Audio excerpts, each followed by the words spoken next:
We're about to dive into a captivating interview and book reading session featuring two remarkable women. Dr. Linda Eckert, a distinguished board-certified obstetrician and gynecologist. Dr. Eckert is internationally recognized for her expertise in immunizations and cervical cancer prevention. She's also the author of the newly published book, Enough, Because We Can Stop Cervical Cancer.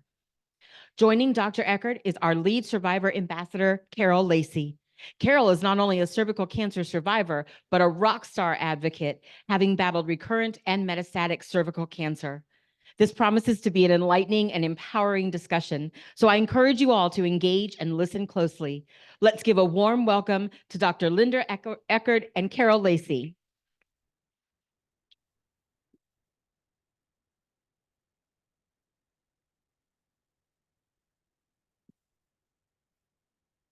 Hello. Hello. How are you? I'm okay. I am so delighted to be here and to be talking with you. I'm quite honored, actually. Well, thank you. I'm kind of, fangirling out here. Thank you. Let me get my notes up. Okay. So we know about you, Dr. Eckert. Thank you for being here and your book about Enough and your passion for ending cervical cancer. Thank you so much for joining this tribe of amazing people trying to end this cancer. I am so honored to be here and to be an affiliate tribe member. There you go. So let's talk about your why for the book.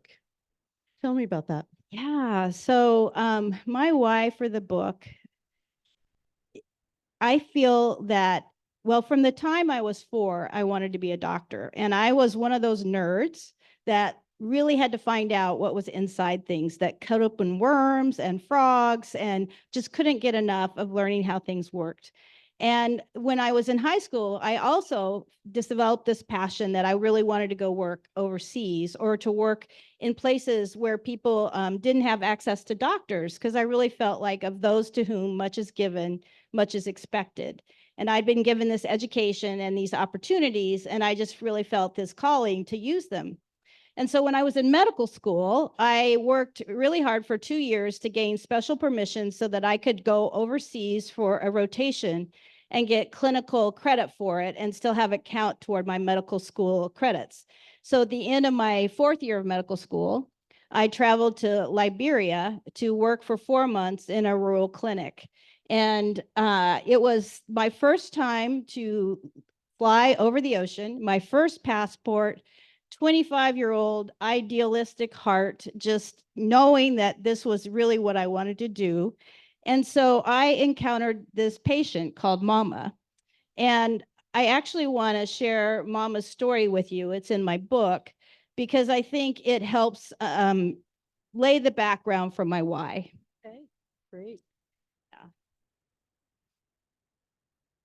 Okay, so this is in the chapter that's called Dying Inside. It's chapter 12 of the book, and it's in the section about obstacles to treatment and the catastrophic consequences. And this section is called Meeting Mama.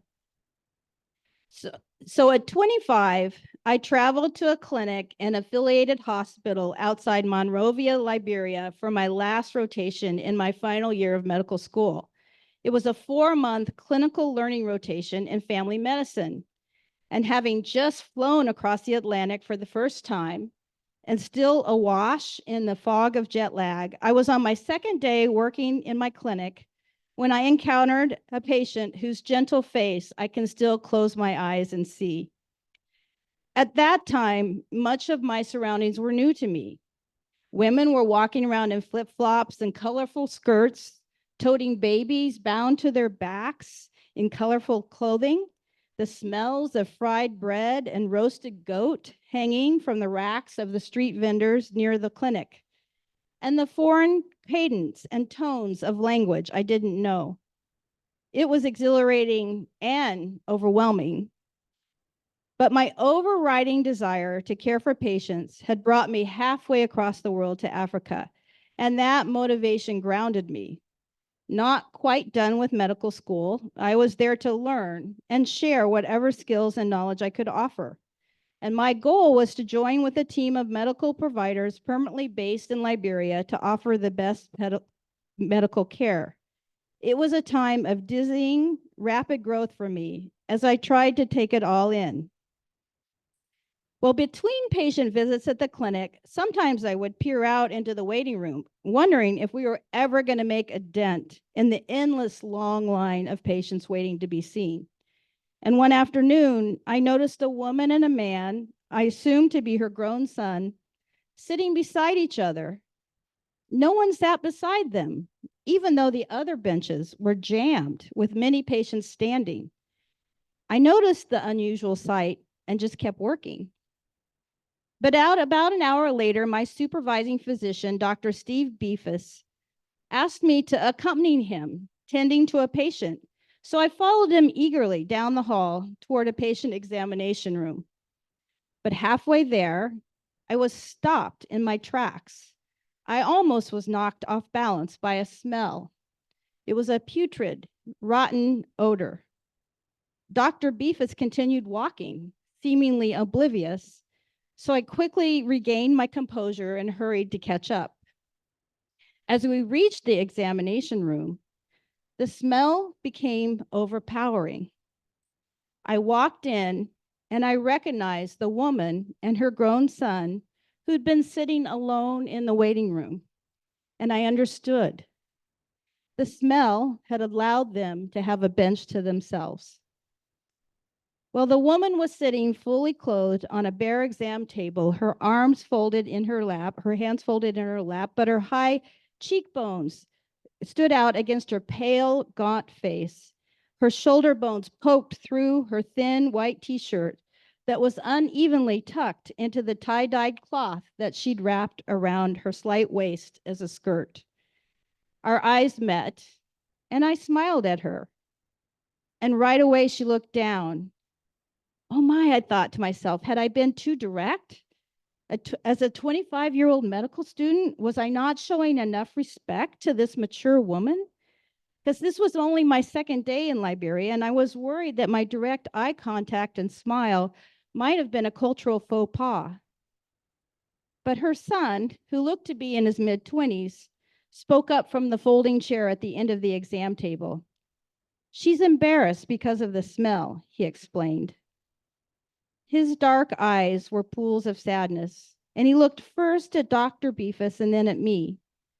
She didn't want to come, but we are all worried about her. We want to know what is wrong. I watched Dr. Beefus address this dignified, gray-haired woman with deep compassion. Mama, he said, using an endearment I would later learn Liberians and long-standing guests in the company used to address elderly women. Mama, we are here to try to help. Would you let us look to try to understand what is happening with your body? Mama looked away, focused on some different spot, and we waited, all of us enveloped by that rotten odor, grabbing at small sips of air. Her son spoke then, after a few moments, almost begging, Mama, please let them try. And after a long pause, she said to us, the smell is too strong, and almost as an afterthought, I am dying inside. Dr. Beefus gently touched Mama's shoulder. We can check to see if we can help, he told her. So Mama turned to look at her son, who was staring at her with these pleading eyes, and nodded her assent. Dr. Beefus and I covered her with a sheet and helped her lie back on the table. And after checking above her collarbones and in the groin area to see if her lymph nodes were enlarged, Dr. Beefus gently raised her skirt, folding her knees open. The smell became overpowering, and I embarrassedly almost gagged, suppressing a wave of nausea. Mama bent her thin arm over her head, hiding her face in the crook of her elbow, and her son looked at the floor, clearly trying to protect his mother's privacy. The odor in the air mingled. Dr. Beefus placed a gloved finger in her vagina, and after about 15 seconds, he removed his finger and stood back. We covered Mama's body again with a sheet, and Dr. Beefus looked over at me, his face somber. I gave Mama a cloth she could use to clean herself, and he and I stepped down the hall to allow her to get dressed. She has cervical cancer, Dr. Beefus told me. The cancer has spread down the back of her vagina and up under her bladder. He paused for a moment, looking away, and although I did not yet know him well, I did think I saw tears welling up in his eyes. After a deep breath, he seemed to come back to himself, his face composed, his speech once again calm and professional. I saw another patient last week with a similar odor. She also had cervical cancer, he said. We don't have any treatment we can offer. Can't we help her at all? I said, my thoughts slamming up against this newfound reality of working in Liberia, far away from the fully equipped medical centers that I had done all of my previous training. We can make her more comfortable, he told me, and we'll give her some pain medicine and try some antibiotics to see if we can help lessen the vaginal odor. Her odor is a sign of her tissue dying from cervical cancer. He paused and he looked at me, offering one last thought before he went back into the room. You will never forget this patient. And Dr. Beefus was right. I have never forgotten her.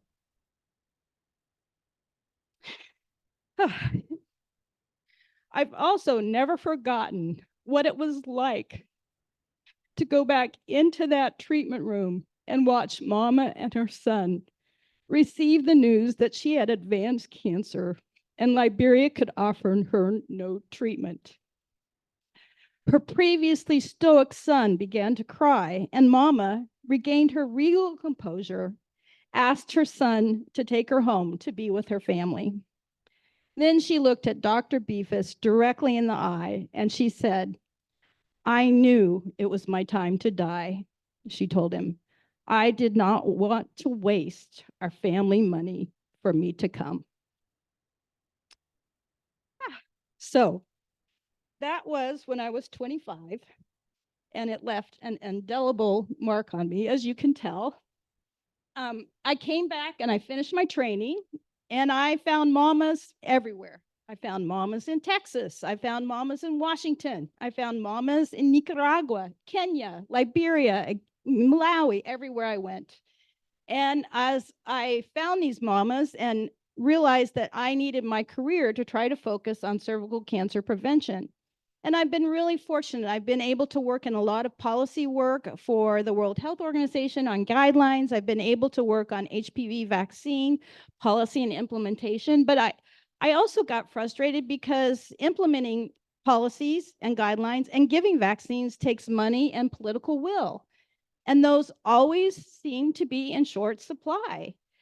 And so in 2018, I was in the World Health Organization in a big conference room that was these rectangular tables with about 50 people from around the world gathered because they just announced their cervical cancer elimination effort. And we were there to try to figure out what our next steps should be.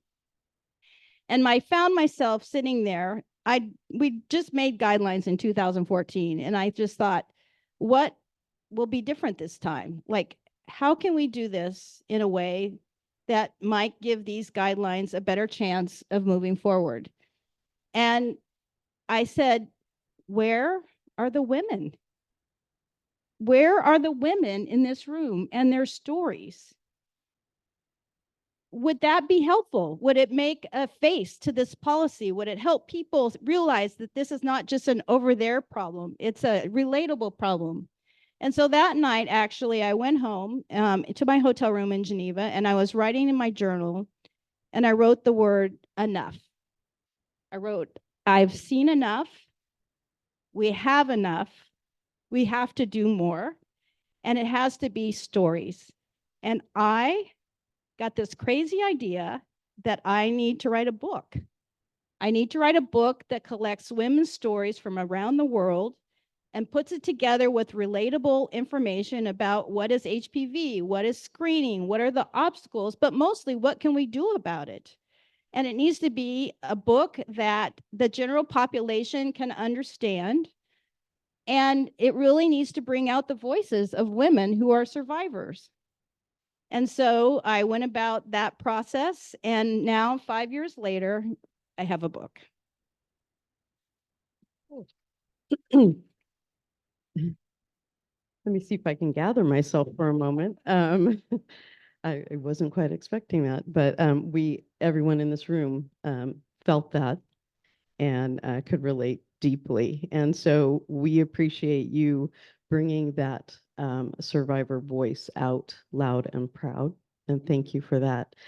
I do want to ask you, your book launched 2 weeks ago, and you were recently in Savannah, where you visited Dr. Rickenbacker, who is someone near and dear to this organization's mother, Tialita, who was a cervical cancer survivor and a survivor ambassador.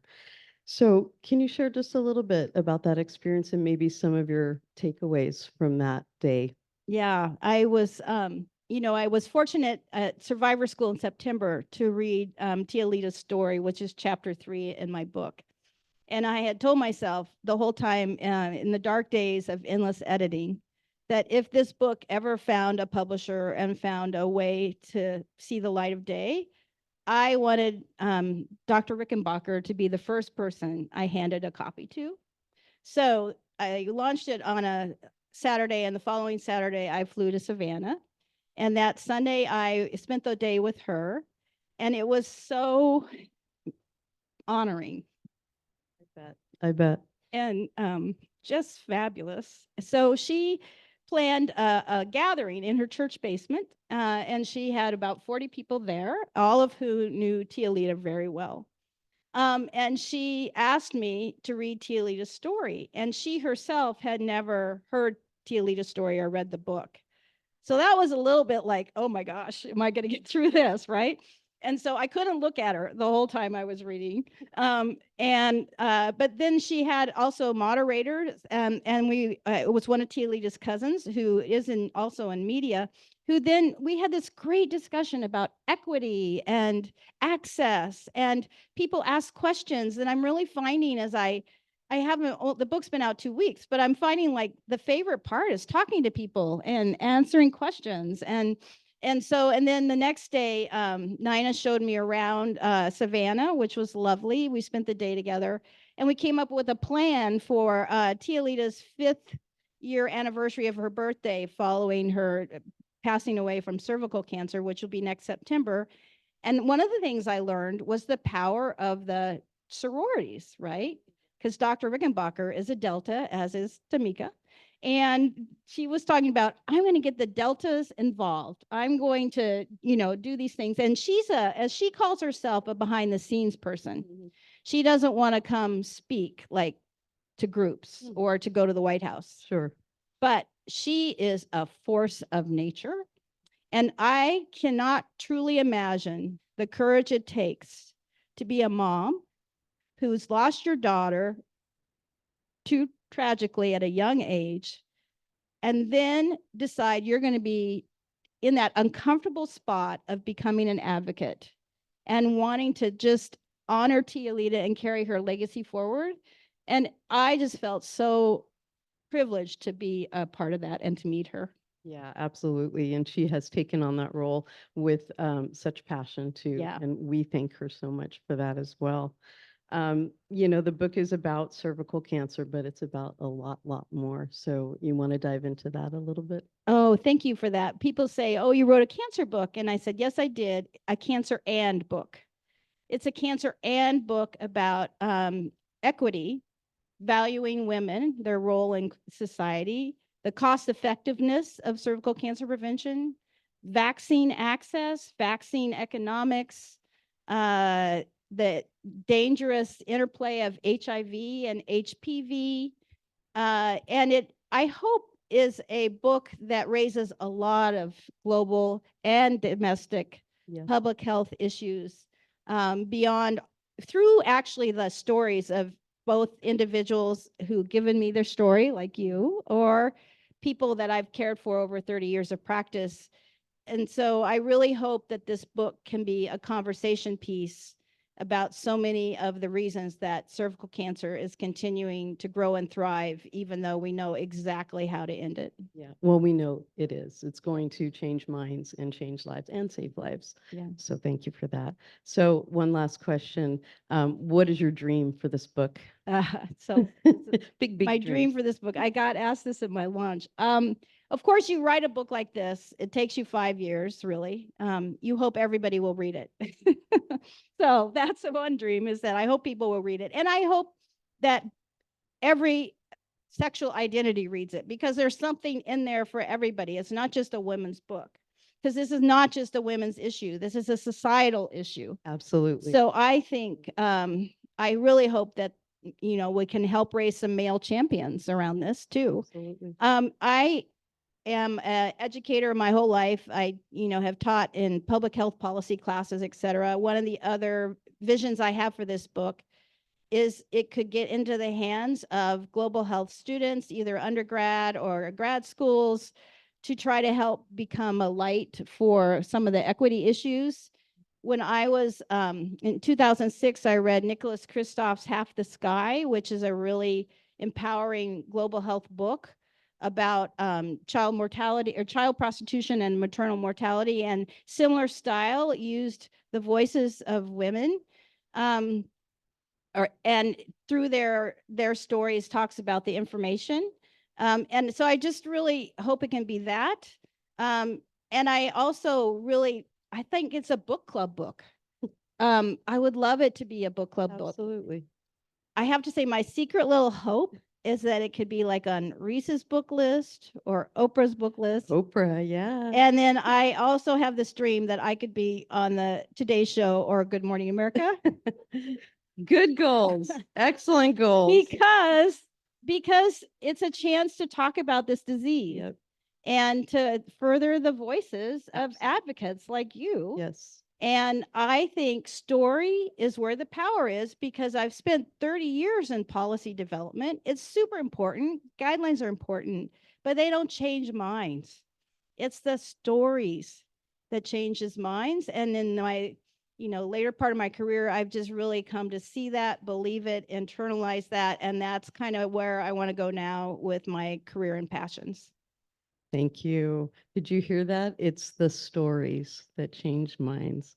Take that all in. Yeah. Can I And so- talk for 1 second about how I met Tamika? Oh, please, please. I was just going to turn it over that way. Yeah. Well, so I came across Survivor as an organization in 2015, because Tamika and I were at a guideline development meeting for the American Society of Clinical Oncology, or ASCO. And we were in Dubai, this crazy city, for writing HPV vaccine guidelines. And she was there representing the patient advocate voice. And I actually had never really encountered the patient advocate voice, especially in these stuffy rooms where you have these experts from around the world talking about what guidelines you're going to write. And it just was like a light bulb, like, oh man, makes so much sense. And then everybody caught their midnight flights out of Dubai, but Tamika and I were there one day extra. So we ended up having dinner together, which was fabulous. And I learned all about Survivor. I learned about advocacy. I learned about what she did with her cancer to start this organization. And I write this in my book, but I wonder if somewhere in the back of my brain, that 2015 moment was a percolating force for how to try to write a book with the power of story. And it's interesting how all these experiences you have sometimes lead you in a place that you never knew you were going to go. And if you would ever told me I was going to write a book like this, I would have not known that. And so I'm just really grateful to that experience, these chance happenings that set you on a direction that you have no idea. And, if she hadn't been there as an advocate voice, I never would have heard of this organization. And it really helped me. Absolutely. Thank you, Dr. Eckert. This has Yep. been a pleasure to be here with you. And I'd like to bring up Tamika Felder one last time. If you can hang on here. Thank you. Oh, thank you.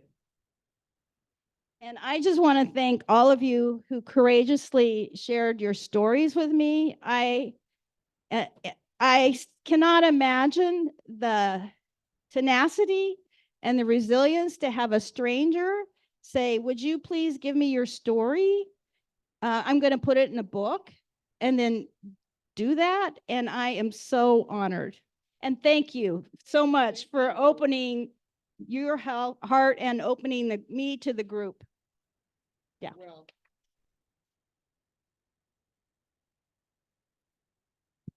so if you haven't noticed, Dr. Eckert works really hard. She will email at all times of night, in the morning, wherever. She's like, can I talk to you for a minute? Can I do this? Can I do that? And it's because she really does care. She wasn't my doctor, but I know I can tell how she cares for her patients. I also know that when we call on her with the Survivor organization, she is always there for us.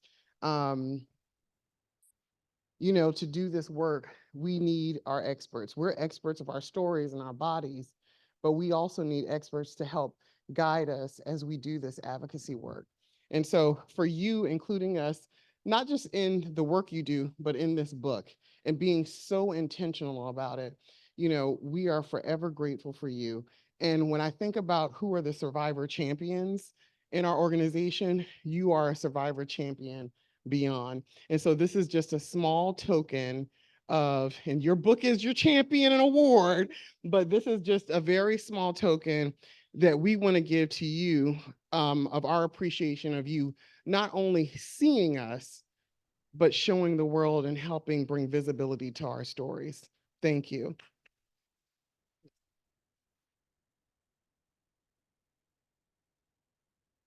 Yeah.